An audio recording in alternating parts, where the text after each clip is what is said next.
Rasan Hall is the director of the Racial Justice Program for the ACLU of Massachusetts. He serves on the Massachusetts Legal Assistance Corporation Board of Directors, the Heinz Foundation, and is a member of the Massachusetts IELTS Committee. Among his many accolades, which he would be embarrassed I got to talk about, he was named one of Boston's 100 most influential people of color by Get Connected. Before coming to the ACLU, he was the deputy director of the Lawyers Committee for Civil Rights and Economic Justice. And he was, unfortunately, at one point, an assistant district attorney. Well, we love him anyway. He's also my friend and graciously agreed to come talk to us tonight about our work together. Please welcome Rasan.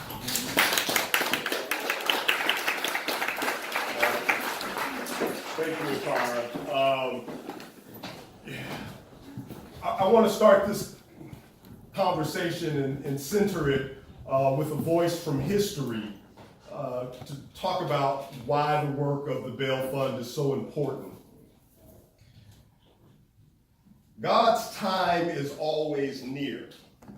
He set the North Star in the heavens. He gave me the strength in my limbs. He meant I should be free. Those are the words of Harriet Tubman.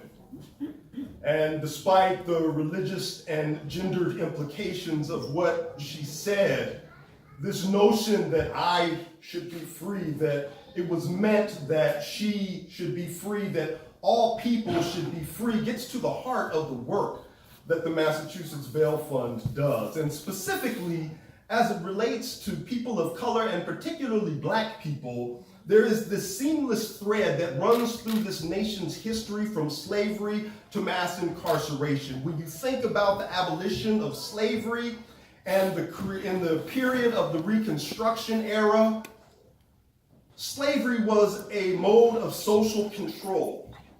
Absent that form of social control, there needed to be something to keep Black folks in check. And so you see the rise of lynchings as a way of brute force to keep people in control, but you always also see the rise of the criminalization of Black people through Black codes, anti-miscegenation laws, vagrancy laws, people needing to produce their papers. And out of that, you see the development of the convict leasing institution, where Black people are criminalized for their behavior and conduct.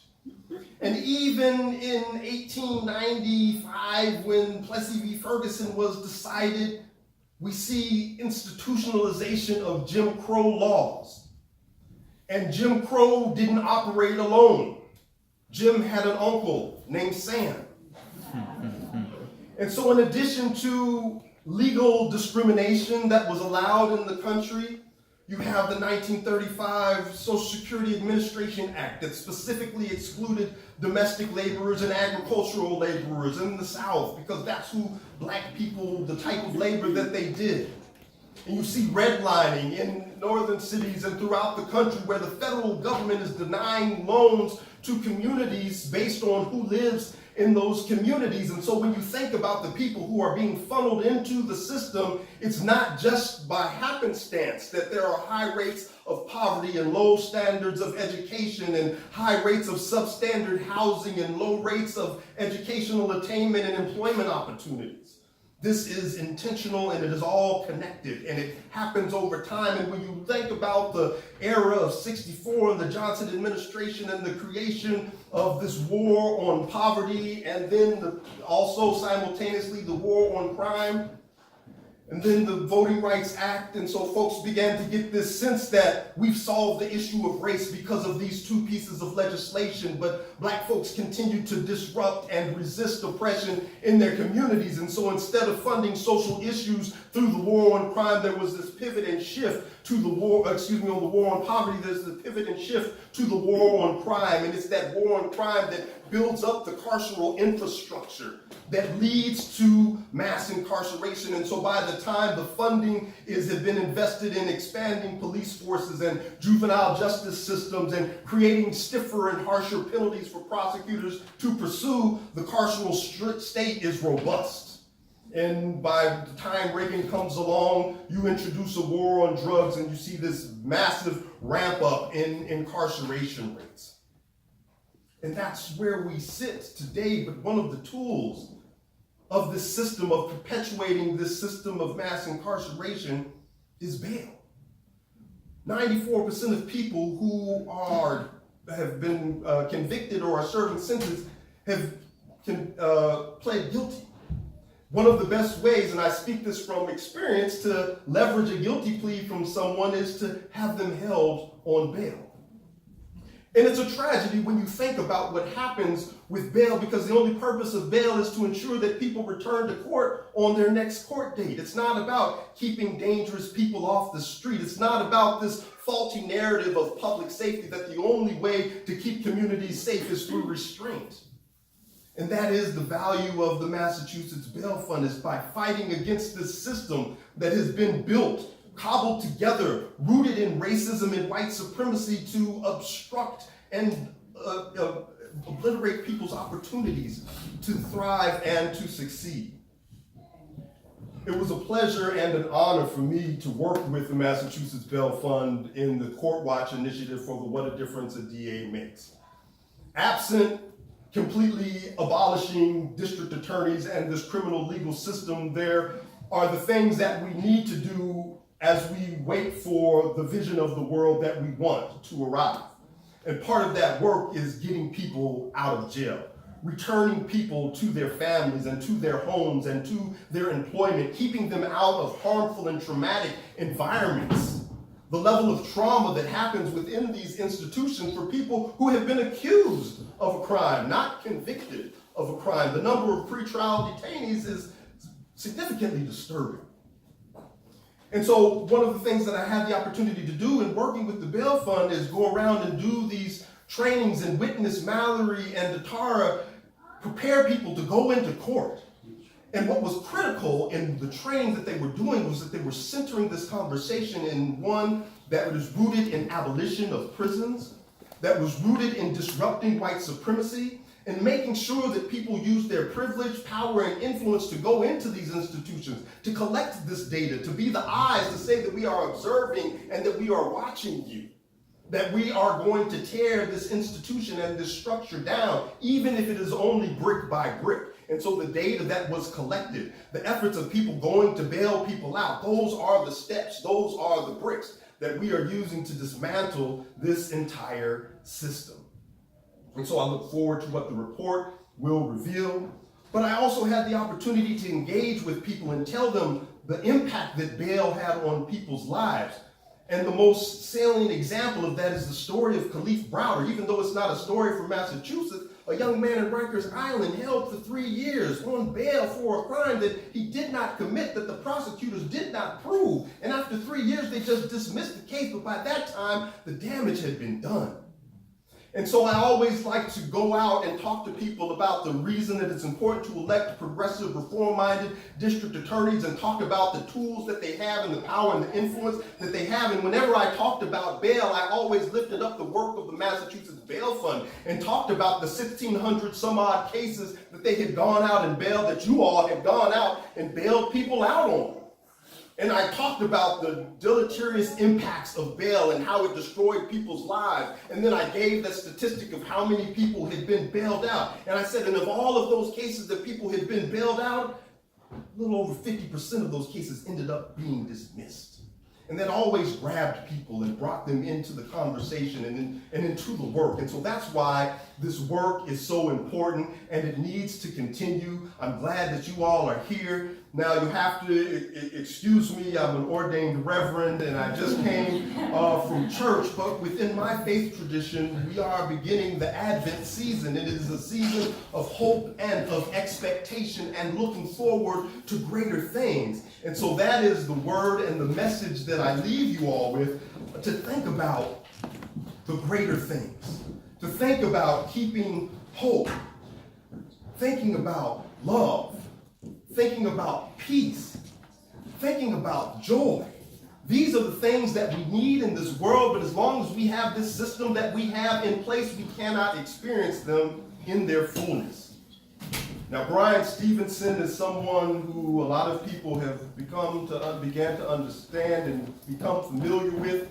And in a lot of his talks, he's talked about being proximate. getting close to the pain, getting close to the brokenness. And he said the true measure of our character is how we treat the poor, the disfavored, the accused, the incarcerated, and the condemned. He recently had a conversation with the Yale Divinity School, talking to Divinity School students about their role and their commitment to use their divinity degrees to go out and to change the world. And he told them, stay hopeful and get uncomfortable. And I don't know what can be more uncomfortable than going into this system and seeing how human beings are treated, to understand how people's lives are dismantled and disrupted. So these are the conversations that you need to be having with your friends, to tell them about the atrocities that are happening and the ways that you're putting yourself into the system to be uncomfortable. And I think it's admirable that we are here, that we are raising money for this great work, that we are trying to abolish this system of oppression. When I think about those words of Harriet Tubman, he meant that I must be free. A lot of times the work that I do as the racial justice director puts me in positions where I'm speaking to large groups of white folks about racial justice issue, and I carry this burden with me that where and when and where I enter, the entire race enters with me. And so those words from Harriet Tubman, I carry them with me now. And although I've never been incarcerated, I must be free because my people aren't free. We must do the work to make sure that the divine intention of humanity to live a full and prosperous life, a life that is free, is seen out to its fulfillment. So I encourage you all this evening to stay hopeful and to be uncomfortable. All right?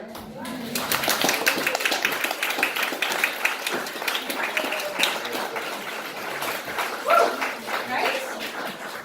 I was gonna wait, but I feel like I can't. The work is never done. We're having a great time. The food is amazing. Carl's house is unbelievable.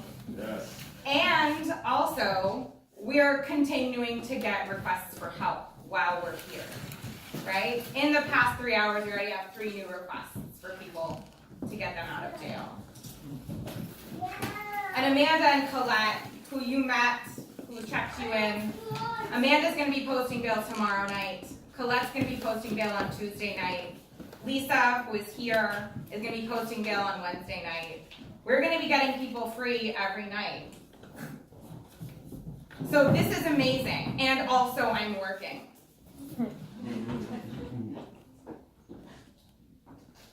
On Saturday, one of my volunteers out in Western Mass was at the Springfield jail in Ludlow. And we had received a referral, a request from a woman whose partner was incarcerated. And he had a job and a kid waiting at home. And she had hustled and done what she needed to do, and she had gathered together $1,500 of a $2,000 bail. And on very short notice, one of my volunteers was able to get out there. She was able to get out there. We were able to get him out. She was able to drive him home. That's what we do every day. And starting tomorrow, we are going to be in Dorchester District Court bailing people out straight from arraignments. One of the things we can't do at the bail fund on a regular basis is prevent people from going to jail at all. But during the month of December, for the Home for the Holidays bailout, we're in Dorchester District Court every Monday, and we're bailing people out directly from court so they don't even have to spend a minute at the jail. Our next speaker, who's going to talk to you a little bit about that, she and I met on the sidewalk outside of the D4 police station. We spent an entire night. A couple years ago, there was a humongous rally in Boston, a white supremacy rally. For 30,000, 50,000? 40,000 people rejected the idea of hate and white supremacy in Boston. And also, a lot of people were brutally arrested that night. And we were there to get them out. So Jackie, Bryant, and I spent an entire night waiting for people to come out of the police station. And apparently, she really liked that. Because she came to me very shortly afterwards and said, I want to do something. I want to get people out for the holidays. This is our second year, and I'm going to ask Jackie to come up and talk to you a little bit about what that means.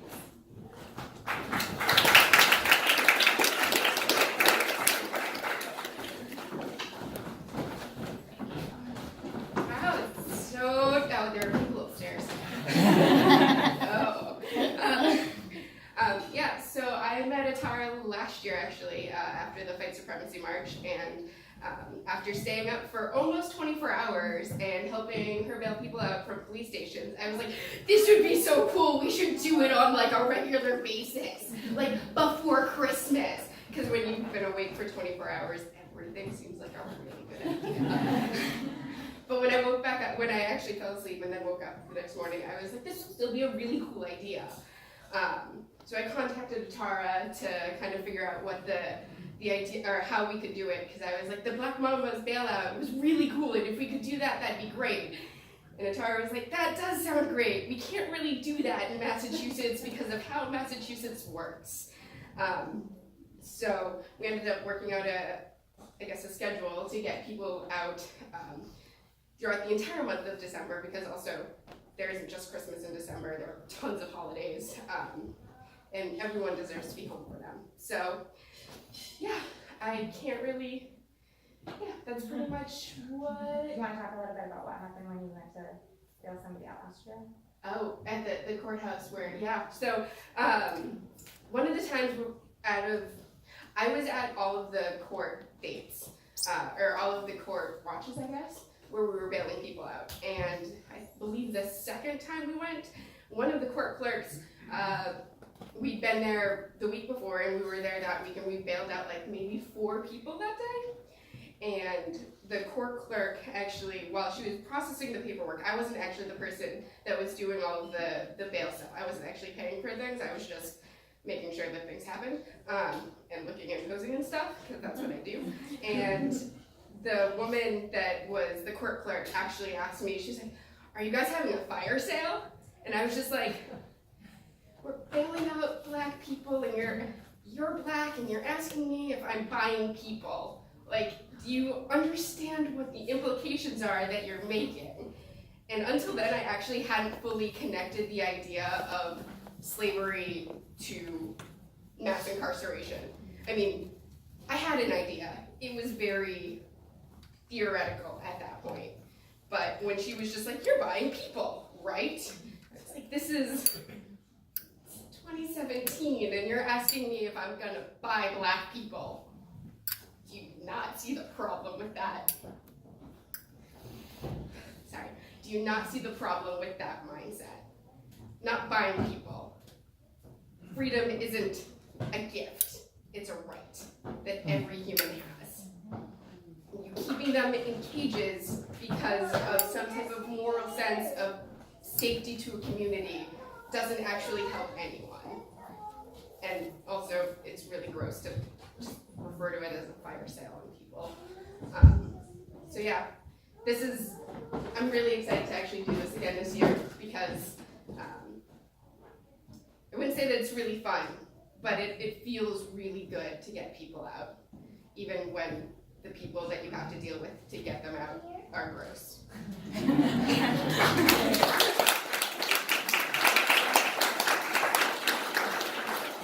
So I'm gonna take a shift, and I'll be doing this next Monday, and I'm gonna echo what Jackie said, where it doesn't feel nice, but it does feel good to be able to do it. Oh my God.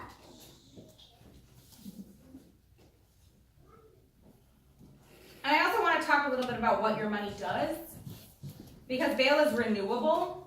It's actually one of our only renewable resources. When you pay a bail, we get that money back, right? 96% of all of our cases, we get that money back because people come to court. So your bail doesn't just pay for one person. It pays for the next person, and then the next person, and then the next person.